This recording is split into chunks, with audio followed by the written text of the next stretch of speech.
అంటే ఒక అమ్మాయి పుట్టినప్పుడు తనకి number of eggs in her life span అది ఫిక్స్డ్ గా పుడుతుంది.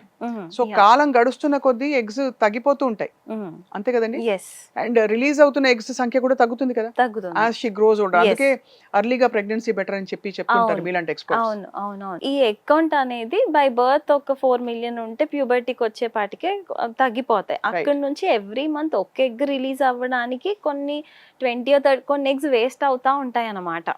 కాకపోతే ఈ డిక్లైన్ అనేది చాలా అదర్ కాజెస్ ని బట్టి కూడా ఉంటుంది. ఈ డిక్లైన్ అందరికీ ఒకేలాగా అంటే 35 రాగానే డిప్ అవ్వదు. We keep telling certain age కి రాగానే అకౌంట్ డ్రాప్ అవుతుంది అని. బట్ ఆ డ్రాప్ అనేది it need not be at 35. In western countries ఆ డ్రాప్ 40 years కి అవుతుంది. For them 38 is still young. అదే మనకి 38 is లిటిల్ ఓల్డ్. అండ్ అదే విధంగా ఇప్పుడు రీసెంట్ గా ఈ డ్రాప్ అనేది 33 కూడా లేదు. మన ఇండియన్ పాపులేషన్ ఉమెన్ ని చూసుకుంటే ఇంకా ఎర్లీగానే అవుతుంది, డ్రాప్ అయిపోతుంది. లైఫ్ స్టైల్ అది. దిస్ ఇస్ బికాస్ ప్యూబర్టీ నుంచి వాళ్ళు తీసుకునే diet is impacting them big time. So పాలు తాగితే అర్లీ ప్యూబర్టీ వచ్చేసి హార్మోనల్ సర్జ్ వల్ల 10 ఏళ్లకి అమ్మాయిలకి ప్యూబర్టీ వచ్చేస్తుంది.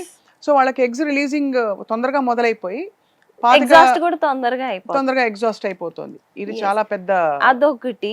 అండ్ పువర్ డైటరీ కండిషన్స్ అంటే ఆ 15 years నుంచి ఏమీ ప్రాపర్ డైట్ మెయింటైన్ చేయకుండా, diet plays a huge role. Improper diet తీసుకున్న వాళ్ళకి డెఫినెట్లీ డ్రాప్ అనేది 26 years నుంచే అయిపోతుంది. And third thing genetic. ఇప్పుడు వాళ్ళ మదర్కి ఎర్లీ మెనోపాజ్ వచ్చింది అనుకోండి 40కి 35కి, ఆబ్వియస్లీ ఆ అమ్మాయికి కూడా ఎర్లీ మెనోపాజ్ రిస్కే ఉంటుంది. అది సో అది వన్ ఆఫ్ జెనెటిక్ కాజ్ కూడా ఉంటుంది.